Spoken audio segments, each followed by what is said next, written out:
Olha, eu acho essa questão do registro automático muito complicada. Por quê? Como é que funciona? Mas, Paula, o que é registro automático? O registro automático, né, como você já percebeu, é uma criação da Lei da Liberdade Econômica. Isso aqui não existia. Como é que funciona? Olha, você leva o seu documento para ser registrado na junta comercial e ele é registrado automaticamente. Porque como é que é feito, como é que é o normal? O normal é, você coloca seu documento para ser registrado na junta comercial, ele passa pelo exame de um analista, de um julgador. Aqui no Rio a gente chama julgador, né? Em várias outras juntas as pessoas chamam de analista. Eu sou analista ou julgadora. Analiso, vejo se está tudo certo, vejo se está de acordo com a lei. Se tiver tudo certo, o que eu faço? Defiro. Se tiver problema, o que eu faço? Coloco em exigência. Com o registro automático, não tem isso. Ele é registrado o quê? Automaticamente. Você deu entrada, ele está registrado. E aí, mas a junta comercial não examina, Paola? Examina. A junta comercial, após o registro, tem 2 dias úteis, que é o mesmo prazo que eu tenho, né? Porque, sem ser registro automático, qual é o prazo que o julgador, que o analista tem para examinar o documento? 2 dias úteis. Né? Então, você deu entrada hoje, o analista terá o prazo aí de 2 dias úteis para analisar o documento. Né? Aí, beleza. Ótimo. Aí analisou o documento. Só que no registro automático, esse exame, essa análise é feita o quê? Posteriormente. É aquela coisa, primeiro eu arquivo e depois eu vejo se tem problema. E se tiver problema, aí eu entro em contrato com o usuário para que ele corrija o problema. Claro, se esse problema for sanável, se eu conseguir corrigir esse problema. E se o problema for insanável? Se o problema for insanável, eu faço o quê? Cancelo o registro. Eu, sinceramente, por isso que eu coloquei aqui, ó, há que se analisar as implicações da autorização do registro automático à luz do princípio da segurança jurídica. Eu acho isso aqui muito complicado, por quê? Porque eu primeiro registro e depois eu vou ver se tem problema, mas aquilo já está registrado, aquilo já está produzindo efeitos. Então, isso gera o quê? Uma insegurança jurídica. Uma insegurança jurídica muito grande. Eu sou contra a questão do registro automático. Porque, por exemplo, aqui na Junta do Rio, vou dar um exemplo aqui na Junta do Rio, a gente faz registro automático? Faz apenas de constituição.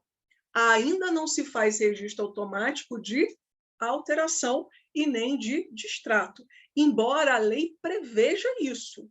A lei prevê isso, que possa ser feito o registro automático de constituição, alteração e distrato, mas é de qualquer tipo? Não.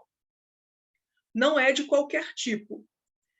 Para registro automático, quais são os tipos autorizados para usar isso aqui de registro automático? Empresário individual, antigamente a Ereli, tá? Mas a Ereli já não existe mais, mas antigamente era possível, né? Da sociedade limitada e da cooperativa. Mas a cooperativa, o DREI restringiu, embora, quer ver? Eu vou mostrar aqui para vocês entenderem o que eu vou falar. O DREI restringiu por conta dele. Na lei não tem restrição, não. Ó, vou mostrar aqui a lei. Essa parte do registro automático está aqui a partir do artigo 41. Olha aqui, o parágrafo único fala assim, ó, os pedidos de arquivamento que tratam o inciso 1 do caput deste artigo, o que trata desse artigo? Olha só, esse aqui, o artigo 41, 1, ele traz as competências, porque eu acredito que vocês saibam que dentro da junta comercial nós temos 2 tipos de decisão. Decisão singular, que é o que eu faço, e decisão colegiada, que é feita pelos vogais. Tá? E os vogais, né, que é essa decisão colegiada, eles vão analisar que tipos de atos. eles vão analisar a constituição de SA, vão analisar transformação, desde que envolva SA, incorporação, fusão e cisão, tá? E consórcio também. Esses são os atos que eles vão analisar. Então, decisão colegiada, que é vogal, vai analisar o quê? Constituição de SA, as operações societárias, que a gente chama assim, esse nome, operações societárias, e dentro de operações societárias, né, quais são essas operações societárias? Transformação, desde que envolva SA, incorporação, fusão e cisão. Por quê? Transformação de empresário individual em limitada, por exemplo, que é o que agora o que a gente tem, isso é de competência de decisão singular, não é uma competência dos vogais. Então, é isso aqui. Aí ele continua, vem falando aqui. E então, decisão singular é o quê? É todo o resto. É todo o resto, ou seja, é exceção. Então, se não for operações societárias, se não for consórcio, se não for constituição de SA, é de competência de quem? Decisão singular. Olha aqui. Olha aqui, na verdade, é o artigo 42. Artigo 42. Ó, os atos próprios do registro público de empresas mercantis e atividades afins, ó, não previstos no artigo anterior, serão objeto de decisão o quê? Singular. Perceba que ele parte aqui de uma situação de exclusão. Ou seja, tudo que não está lá no artigo 41 via de regra, o quê? É competência de decisão singular. Então, eu traço um critério o quê? De exclusão. Se não está previsto lá, é porque é de decisão singular. Que será feito, ó, proferida pelo presidente da junta comercial, por vogal, por servidor que possua comprovados conhecimentos de direito comercial e de registro de empresas mercantis. Aí vem falando aqui, ó, vê que está tudo cortado, né? Olha aqui o parágrafo 2º. Aqui fala do prazo, vamos para o parágrafo 3º, ó. O arquivamento dos atos constitutivos e de alterações não previstos no inciso 1 do artigo 41 desta lei terá o registro deferido, ó, automaticamente. Ou seja, a princípio, tudo que for de competência de decisão singular, eu posso o quê? Fazer registro automático. Mas é isso que está valendo? Não. O que está valendo? O DREI, lá na Instrução Normativa 81, que é o que está valendo hoje, restringiu isso aqui. Esse registro automático vai funcionar para quê? Para constituição, alteração e extinção de quem? Somente do empresário individual e da sociedade limitada. Antigamente também servia para ERELI, porque analisando isso aqui, cooperativa, gente, é competência de decisão singular, então entraria no registro automático, tudo. O DREI restringiu? Restringiu. Para a cooperativa, só é possível o registro automático da sua Constituição. Da sua Constituição. Acabou. Você não consegue mais fazer registro automático em relação à cooperativa. Alteração, não consegue mais. Extinção, nada disso. Não vai conseguir fazer pelo registro automático. Agora, se a gente for interpretar isso aqui melhor, também entraria na questão do registro automático, porque olha só, olha aqui que fala o artigo 41. Decisão colegiada, ó, estão sujeitos ao regime de decisão colegiada, que é quem? São os vogais.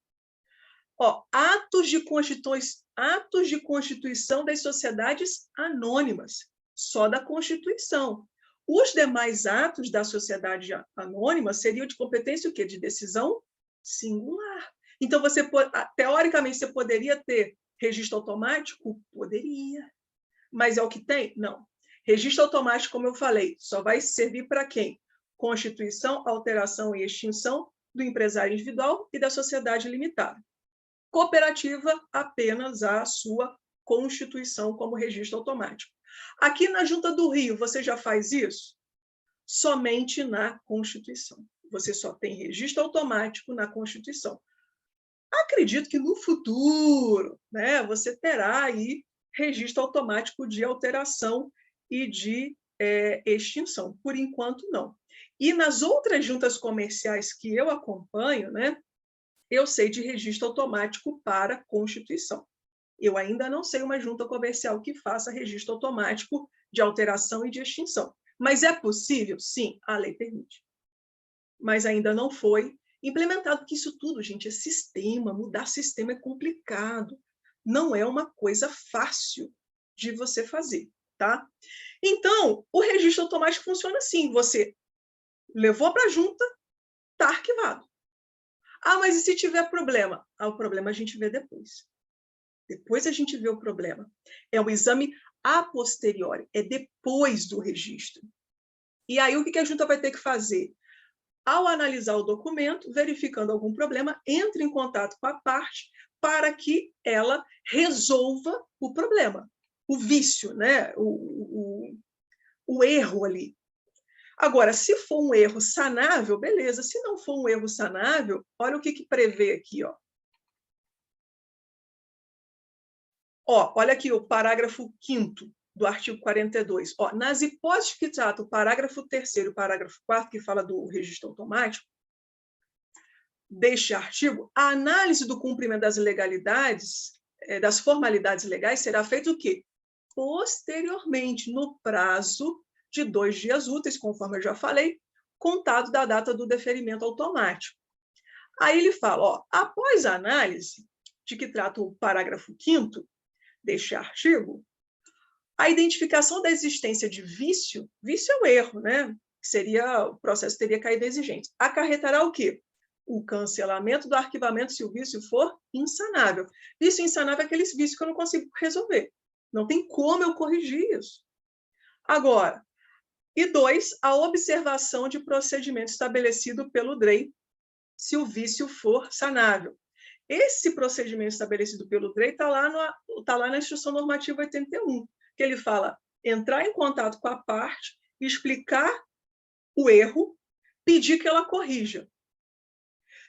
A depender, né, da gravidade do erro, cancela o registro. Se for um erro assim não tão grave, você deixa uma informação na ficha técnica, né, daquela empresa, ali, daquela sociedade, no prontuário dela, de que qualquer outra alteração contratual fica condicionada à correção daquele problema que foi visualizado. Então, uma forma que o DREI encontrou para ajudar as juntas comerciais a terem o seu cadastro de forma correta, né? Então, assim, depende muito da boa vontade do usuário, né, de ir lá na junta e corrigir o problema. Gente, e vamos combinar? Cara, não é muito melhor você fazer o registro já de um documento certo? Porque registro automático, você pode ter problema depois. Porque, sem ser o registro automático, você já tem o exame antes, é detectado os problemas, e quando registra, é porque está certo. É claro que a gente erra também, enfim, a gente erra. Às vezes passa alguma coisa, mas é muito mais criterioso. E aqui na Junta do Rio, eu achei que eles foram muito prudentes na questão do registro automático. Você consegue fazer registro automático? Consegue. Mas é para qualquer ato? Não. Se tiver menor envolvido, você não consegue fazer registro automático. Se houver sócio casado, você não consegue fazer o registro automático, porque sócios casados, pelo regime da comunhão universal ou da separação obrigatória de bens, não podem ser sócios. Então, assim, várias situações impedem o registro automático, justamente para evitar que depois a junta comercial tem que ir atrás do usuário para ele corrigir. Então, a Junta do Rio permite o registro automático, mas criando restrições, criando requisitos para você conseguir. Porque, pela lei, você registra automaticamente e não tem problema nenhum, para nada. Né? Para nada. Então, assim, eu entendi que a Junta do Rio foi muito, vamos dizer assim, sagaz de criar esses mecanismos, né, de barrar futuros problemas. Porque, não, eu já sei que isso vai dar problema, então já não permito que seja registro automático. E vou trabalhar esse ponto aqui, ó, do contrato padrão. Vou trabalhar aqui, depois eu volto nesses outros aqui. Olha, para o registro automático, além de você ter, se você, aqui no Rio, você poder realizar isso só para a Constituição, por enquanto, né? Não são todos os tipos. Por exemplo, você não consegue fazer registro automático numa SA. SA, você esquece isso, que não tem registro automático, né? Cooperativo você consegue? Sim, desde que seja Constituição. Agora, existem outros requisitos para você realizar esse registro automático. Um deles é que você utilize o contrato padrão, que é uma exigência que eu vou mostrar aqui para vocês, que é da própria lei. Deixa eu voltar aqui na lei, que eu vou mostrar aqui para vocês. Olha, no parágrafo 3º do artigo 42, ó, como é que você vai poder ter o registro automático? Ó, cumpridos os requisitos de... Quais são esses requisitos? 1. A aprovação da consulta prévia de viabilidade do nome empresarial e da viabilidade de localização quando o ato exigir. Então, você, por exemplo, Constituição, você tem viabilidade, né? Porque você tem que ver o nome, se é possível, você vai ter que ver a localização, é possível que você exerça aquela atividade naquele local? Porque, por exemplo, dá um exemplo para poder entender. Se você for... o meu cliente quer abrir um bar. Você não vai conseguir, dependendo do código de posturas do município, né, isso é uma questão de legislação municipal, mas o normal é que você não consiga abrir um bar a não sei quantos metros de uma escola. Assim como hotel também, você não pode abrir o hotel a não sei quantos metros de uma escola. Tem umas questões assim. Então, a questão da viabilidade de localização, quem resolve é a prefeitura. Então, você pede a aprovação da viabilidade do nome, né? Esse nome que eu quero é possível, ou já tem alguém utilizando esse nome? E peço viabilidade de localização. Aí já é com a prefeitura, né? De nome é na junta e localização é na prefeitura. Então, tem que ter isso. E o segundo requisito é esse contrato padrão. Eles chamam aqui de instrumento padrão. Ó, a utilização pelo requerente do instrumento padrão estabelecido pelo DREI, né? Estabelecido pelo DREI, que faz parte lá da Secretaria de Desburocratização e tal. Então, para você realizar o registro automático, você precisa do contrato padrão, Cara, eu acho isso péssimo. Mas por que, Paola, um contrato padrão que foi feito pelo próprio DREI, né? que tem lá todas as cláusulas obrigatórias, seria ruim? Gente, porque cada sociedade tem uma realidade. E quando você não amarra bem as cláusulas contratuais de como vai ser se um sócio quiser sair, se é possível a exclusão ou não de sócio, e se esse sócio quiser exercer o seu direito de retirada, como é que vai ser, como será o pagamento desse sócio, você quebra aquela sociedade. E o contrato padrão, gente, não vai resolver isso. Cada sociedade tem uma realidade. Eu defendo o quê? Customização do contrato. E para você que é contador, que é advogado, para você é muito melhor você vender o quê? Não, eu faço um contrato customizado de acordo com a tua necessidade. Porque, gente, contrato padrão, qualquer um vai para a internet e acha um, pega e copia e faz. Isso desmerece o teu trabalho. Fala, não, o serviço do contador, do advogado especializado em direito empresarial, qualquer um faz, você vai lá para a internet, você arruma um modelo. Só que, gente, um contrato bem formulado, bem redigido, cara, isso resolve tantos problemas. Por quê? Vocês devem convir comigo que nós temos muitos problemas entre sócios. Os sócios brigam, gente. Os sócios brigam entre si. Você quer que uma pessoa deixe de ser sua amiga, chama ela para ser sua sócia, vai dar problema. Vai dar, é aquela coisa, é tiro, porrada e bomba. É isso que vai acontecer. Se você quer perder a amizade de alguém, não quero mais ser muito amigo do fulano, não. Chama ele para ser seu sócio. Entendeu? Chama ele. A gente sabe né? Que é assim que funciona. Agora, você conseguir redigir um contrato muito bem amarrado, se der qualquer briga, qualquer desavença ali entre os sócios, as cláusulas já estão lá resolvendo, não vai ter que ir para a justiça. Porque aí o que acontece? Eu digo isso, ó, maioria dos contadores, o que usa? Contrato padrão. Tá? Aí dá problema, aí fala assim, mas não tem isso na cláusula, mas não tem isso, mas não tem... Aí o que acontece? Tem que chamar o advogado. Aquela coisa, para tudo e chama os advogados. Que são eles que vão resolver. Agora, você precisa aprender a customizar o contrato. O Flávio falando assim, brigam e morrem, e tem os herdeiros que podem brigar com os sócios remanescentes. Exatamente assim, são várias questões. Como é que você resolve isso tudo? Fazendo um contrato de acordo com a necessidade de cada um. Porque, gente, cada sociedade é uma sociedade, porque cada sociedade tem sócios com peculiaridades, com necessidades diferentes. E como é que você vende isso? Customização do seu contrato. E é claro que você vai o quê? Você sobe o seu preço. Porque uma coisa é eu te entregar um contrato padrão que você vai achar na internet. Outra coisa é eu pegar aqui o seu contrato e redigir de acordo com a tua necessidade. Vamos dizer assim, você está gourmetizando o negócio. É uma coisa gourmet. Perceba, bota gourmet, tudo fica mais caro. Né? Qualquer coisa. Não, isso aqui é como falam muito, não sei se vocês já ouviram falar, não, é um escritório boutique. E escritório boutique, gente, é um escritório caro. É um escritório que exige de você um valor muito maior. Por quê? É um escritório boutique.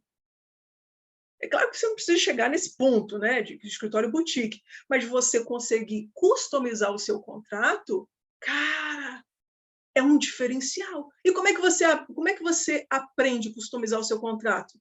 Estudando, se aperfeiçoando. Não, entendeu?